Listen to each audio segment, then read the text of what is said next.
सुनील बनसोडे नामक व्यक्तीचं घर आहे छोटस, त्याचं काही आपल्या ग्रामपंचायतला पुरावा नाही, त्याचं घर आहे म्हणून तो तिथं येऊन एकटा राहतो, त्याच्या सोबत 10 लोक घेऊन येतो, माझ्याकडे पुरावा आहे, फोटो आहे बघा.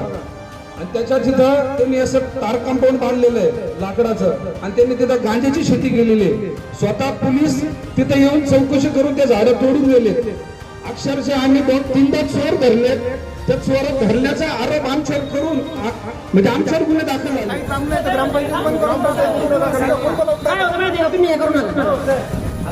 ग्रामसेवकाचं काही काम ग्रामपंचायतीला कुलूप लावून टाका.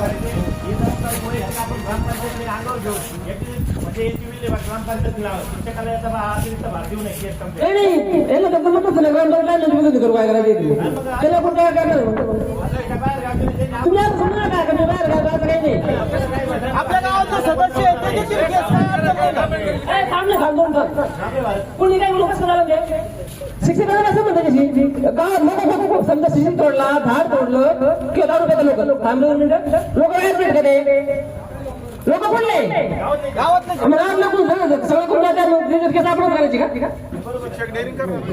तरी मी सर्व ग्रामस्थांच्या वतीने सांगितलं होतं त्या वॉचमॅनचा पगार मी स्वतः देऊन 1 वॉचमॅन ठेवून त्या ग्रामपंचायत मराठी शाळेत. त्या दिवशी पण आपण राहायचा विषय झाला होता दादा, तरी सर्व शिक्षकांना सांगितलं मी तुम्ही वॉचमॅन ठेवून द्या, त्याचा पगार एकच काही झालं का वासरला त्याच्यामुळे तुम्हाला विनंती आहे.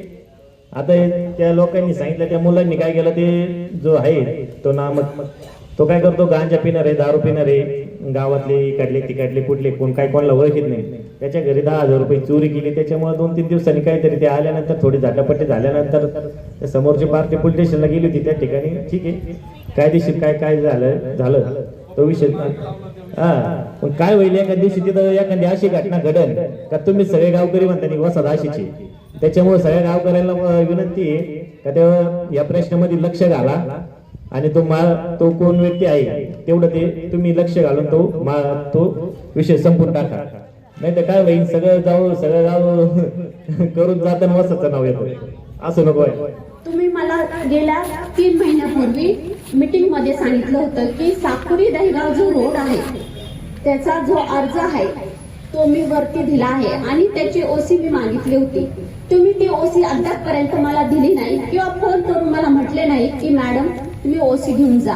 जर तो अर्ज दिलाय, तो अर्ज आता जनतेसमोर दाखवण्यात यावी ही माझी विनंती. दुसरी गोष्ट अशी आहे, आपले जे काही इथे मराठी शाळा आहे त्यामध्ये आम्ही स्वतः येऊन बघितलं आहे, आमच्याकडे तसे पुरावे पण आहे की संध्याकाळच्या टायमाला इथं कुणीतरी व्यक्ती येतात, दारूच्या बाटल्या, अनेक प्रकारचे काही जे जेंट्स ड्रेस न करतात तसे प्रकारचे जे काही आहे वस्तू त्या दिसलेल्या आहे, आणि तसे पुरावे तुम्ही काय करताय? अंगणवाडीचा हा प्रश्न आपण 10 वर्षापासून सांगितलेला आहे ग्रामपंचायतीचा, परंतु जे फक्त गैरकाळजी करतात सर्व सदस्य, 5 नंबरच्या सदस्य कोणी काही करत नाही. जे आपले रिपोर्ट झालेले गावामध्ये त्या संदर्भात कोणीच काही बोलत नाही, सगळे चुप राहतात. कशासाठी राहतात तुम्ही? तुमच्या प्रपंचासाठी राहता का? ज्या अंगणवाडीचा काम आहे ना तो एरिया तुमच्याकडे वर्ग झाला का नाही हे जनतेला सांगा तुम्ही. आणि याचे किती एरिया प्लॉट आहे साखरीमध्ये त्याचा सुद्धा जनतेला कळायला पाहिजे तुम्ही काय करायला ग्रामपंचायत. मी जास्त बोलत नाही, गावाचा विषय हा गावाचा छोरायलो, त्या संदर्भात तुम्ही जनतेला माहिती द्या. 10 वर्षापासून अंगणवाडी होत नाही, सर्व अंगणवाडी होते, याला कारण काय? झाले कित्येक वर्षात वाल कंपाऊंड आहे. त्या वाल कंपाऊंड नसल्यामुळे काही जनावर चढतात, कुत्रे जातात, काही कुत्र्याच्या जनावर त्यात पडलं तर ते सोडून मारतात. त्याच्यामध्ये ते पाणी वापरायला येतं, ते पाणी त्या विहिरीत उतरतं, आणि ते करण्याकरता त्याला आपल्याला एक बचाव करण्याकरता त्याचा वाल कंपाऊंड एक प्रस्ताव घ्यावा त्या 2 वर्षाच्या काळाचा. आणि त्यानंतर आपण जो कचरा विल्हेवाट लावण्यासाठी आपण जी पाण्याची टाकी वापरली होती त्यामध्ये आपण तो पूर्ण कचरा टाकला, पण तो कचरा आता सडून त्याचा वास बाहेर यायला लागला. म्हणजे जसं आपण त्यात कचरा टाकलो तो परत त्यातून विखे पाटलांच्या संकल्पनेमधून घन कचरा गाड्या जर आपल्यापाशी उपलब्ध झालेल्या आहेत, ह्या गाड्यांचा आपण कितीपर्यंत त्यांचा आपण पाठपुरावा करतो, कुठल्या वाडामध्ये आज गाडी गेली का, किंवा त्या वाडामध्ये किती लोकांनी कचरा टाकला, आणि त्यांच्या तुम्ही समक्ष सही स्वाक्षऱ्या घेऊन का तुम्ही ते सहानिशा करत नाही? आपण ग्रामपंचायत असलेली साकुरी या ग्रामपंचायतीमध्ये नागरिकांनी तुम्हाला धारेवर धरलेला आहे. जिल्हा परिषद शाळेत दारूच्या बाटल्या, रस्त्यावरची दुर्गंधी, सगळ्यात जास्त बिअर बार असलेला नगर मनमाड रस्ता देखील याच गावातून जातो. काय सांगा? राहता तालुक्यातील मोठ्या ग्रामपंचायतीपैकी एक असलेली ग्रामपंचायत साकुरी आहे. आजची आपली ग्रामसभा ही खेळीमेळीच्या वातावरणात पार पडलेली आहे. ग्रामस्थांनी प्रत्येकाला आपले मत मांडण्याचा अधिकार असतो, त्याप्रमाणे त्यांनी त्यांची मते मांडलेली आहेत. त्या मतावर आपण त्यांना योग्य ते उत्तर देखील दिलेलं आहे. आता राहिला शाळेतल्या बाटल्यांचा वगैरे प्रश्न, तर त्यावर सरपंच व इतर कमिटी आमचे सदस्य वगैरे सर्वांनी मिळून असं ठरवलं आहे की एक वॉचमन त्यावर देखरेखीसाठी ठेवणार आहे, का जेणेकरून शाळेमध्ये संध्याकाळच्या शाळा सुटल्यानंतर इथं रात्रीच्या वेळी त्यावर देखरेखीसाठी एक सुरक्षा रक्षक त्याचा आपण ग्रामपंचायत मार्फत ठेवणार आहोत, जेणेकरून यापुढे काही घाण वगैरे होणार नाही. आणि विकास कामं तर ग्रामपंचायतीत चालूच आहेत. तालुक्यामध्ये चर्चेत असलेला आता हा मुद्दा होणार आहे की साकुरीमध्ये गांजाची शेती कोण करते आणि ग्रामपंचायतचं दुर्लक्ष का होतं? साकुरी ग्रामपंचायत हद्दीत गांजाची शेती वगैरे हा एक वेगळा विषय आहे. तो ग्रामपंचायतीशी तसा अर्थार्थी संबंधित नाही, पोलीस स्टेशन किंवा यांच्याशी संबंधित आहे. आणि त्याबद्दल मला अधिकृत माहितीही नाही, त्यामुळे मी अधिकृतरित्या त्यावर काही बोलू शकत नाही. तरी माहिती मिळाल्यास मी निश्चित आपल्याला कळवेन. जिल्हा परिषद शाळेच्या शिक्षकांना थेट ग्रामसभेमध्ये तुमच्यावरती आरोप केले, चिडून आणि रागावून ते निघून गेलेत. नेमका मुद्दा काय होता? जिल्हा परिषद शिक्षकांचा मुद्दा असा होता की शाळेमधून जे CCTV कॅमेरे चोरी गेलेले आहेत किंवा जे शाळेच्या ध्वजाची मोडतोड झाली होती किंवा जे झाड पाडण्यात आलं होतं, तर त्यांचं म्हणणं होतं की झेंड्याची जो ध्वजारोहणचा झेंडा होता त्या झेंड्याची जी मोडतोड झाली आहे, तर त्याबाबत प्रत्येक वेळा आपण त्यांना मुख्याध्यापक जे होते त्यांना सांगितलं होतं की आपण आपल्या वतीनं एक केस दाखल करावी.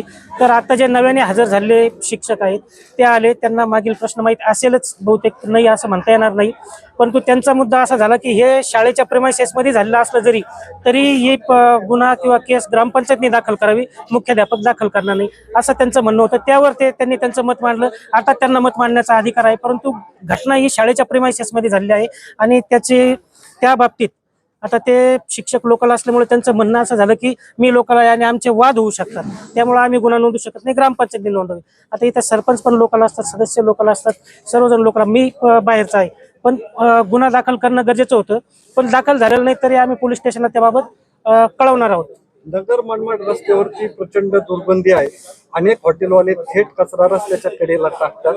इतकंच काय, आपल्या कार्यालयाच्या समोर असलेली रस्त्याच्या जवळची मुतारी, त्यामध्ये आता जरी गेलात तर प्रचंड दुर्गंधी आणि घाण, दारूच्या बाटल्या, वेफर्सची पाकिटं साचलेली आहे. समोर असलेल्या मुतारीकडेच आपलं लक्ष नाही. काय बोला? आपण मांडलेले मुद्दे अत्यंत रास्त आहेत आणि योग्य आहेत. नगर मनमाड रोड जो आहे, या रोडवर आपले 4 ते 5 ठिकाणी ब्लॅक स्पॉट आहेत, जिथे हॉटेल चालक मालक वगैरे जे आहेत ते कचरा आणून टाकतात. सदरच्या ठिकाणी नामदार राधाकृष्ण विखे पाटील आणि आदरणीय सुजयदादा विखे पाटील यांनी कचरा नियोजनासाठी आपल्याला 2 घंटा गाड्या दिलेल्या आहेत, इलेक्ट्रिक व्हेकल दिलेले आहेत. त्यानुसार आपल्या आता कचरा संकलन करणे चालू आहे. त्यानंतर आपण त्या जागोजागी CCTV बसवण्याचे काम हाती घेतलं आहे. एवढ्या 2 ते 3 दिवसात आपले सर्व CCTV कॅमेरे बसवून होतील. त्यानंतर आपण तिथं बोर्ड वगैरे तयार केलेले आहेत, का जे बोर्ड आपण त्या ठिकाणी लावणार आहोत. या ठिकाणी जर कचरा टाकला तर आपणास 1000 रुपये दंड करण्यात येईल. त्या पद्धतीने ग्रामपंचायत कारवाई करणार आहे. आणि इतर जी सुरक्षेची काळजी आहे ती ग्रामपंचायत घेत आहे. कर्मचाऱ्यांना ग्रामपंचायतने हँडग्लोव्हचे वाटप केले आहे, मास्कचे वाटप केले आहे, गमबूटचे वाटप केले आहे, याने आवश्यक ज्या सॅनिटायझरचं वाटप केलं आहे, का जेणेकरून त्यांच्या आरोग्याचा प्रश्न निर्माण होणार नाही व कचरा गावात होणार नाही. या पद्धतीने आपण कचऱ्याचं नियोजन करत आहोत. सगळ्यात महत्वाचा मुद्दा की साकुरी ग्रामपंचायत ही सगळ्यात जास्त कर देणारी, शासनाला महसूल देणारी ग्रामपंचायत आहे. वारंवार प्रत्येक प्रश्नी सुजयदादा विखे पाटील किंवा नामदार राधाकृष्ण विखे पाटील साकुरीकडे सढळ हाताने निधी देतात, परंतु ग्रामसभेत आरोप झालाय की 2-3 वर्षामध्ये बांधलेली मुतारी किंवा संडास हे पाडून परत नव्याने बांधायचंय. म्हणजे साकुरी ग्रामपंचायतचं धोरण आहे का, पाडा बांधा पुन्हा परत निधी मागा? आपण मांडलेला मुद्दा अत्यंत योग्य आहे. सुजयदादा हे साकुरी गावासाठी दैवतच आहेत. त्यांनी जे काही मागणी केली ते सर्व, जसं देवाला नवस करावा लागतो, यांना नवस करायचं फक्त मागणी केलं का लगेच मिळतंय. त्यामुळं ग्रामस्थही खूप आनंदात आहे. आता ज्या जुने शौचालय किंवा काय झालेलं आहे सार्वजनिक आहे, सार्वजनिक शौचालयाचा वापर हा अत्यंत रश असतो आणि खूप घाणेरडेपणा होतो.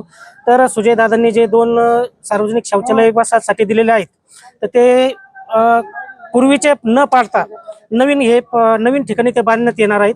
पूर्वीचे आपण ते दुरुस्त करून चालूच ठेवणार आहोत आणि नवीनही चालू करणार आहोत, जेणेकरून एका शौचालयावर लोड येणार नाही आणि सर्वत्र व्यवस्थितरित्या शौचालयाचा विनियोग होईल आणि कमीत कमी ते खराब होऊन त्याचा वापर जास्तीत जास्त होईल.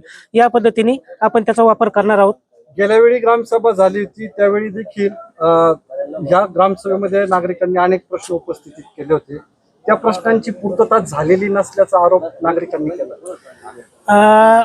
असा आरोप होणे साहजिक आहे. ते राजकीय असू शकतं. आम्ही काही राजकीय माणसं नाहीये, परंतु मागच्या ग्रामसभेमध्ये जेवढे विषय झाले होते त्यातले 90 ते 95% कामं हे सरपंच, उपसरपंच, सर्व सदस्य या सर्वांनी पूर्ण केले आहेत.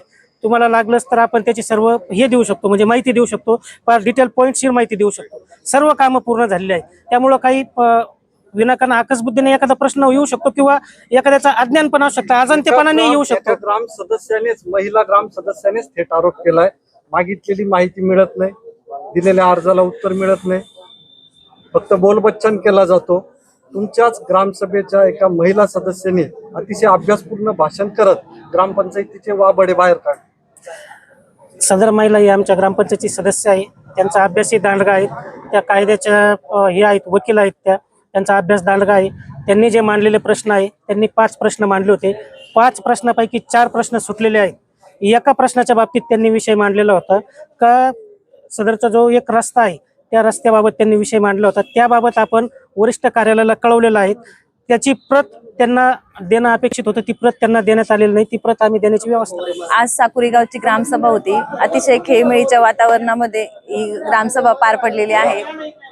आपल्या गावासाठी नामदार राधाकृष्ण विखे पाटील असतील, सुजयदादा विखे पाटील असतील, तसेच शालीनताई विखे पाटील असतील यांच्या मार्गदर्शनासाठी आम्ही सर्व काम करत असताना त्यांनी भरभरून निधी आम्हाला दिलेला आहे व त्यांच्या मार्फत सर्व कामे ही मार्गी लागत आहेत. नागरिकही त्यामुळे समाधानी आहेत. मी पुन्हा एकदा त्यांचे सर्व ग्रामस्थांच्या वतीने आभार मानते. तसेच सर्व सदस्य असतील, उपसरपंच असतील, त्यांच्या वतीनेही मी आभार मानते व यापुढे आलेले जे काही विषय आहे त्याचा आम्ही निश्चित पाठपुरावा करून ते पूर्ण करण्याचा निश्चित प्रयत्न करू. धन्यवाद.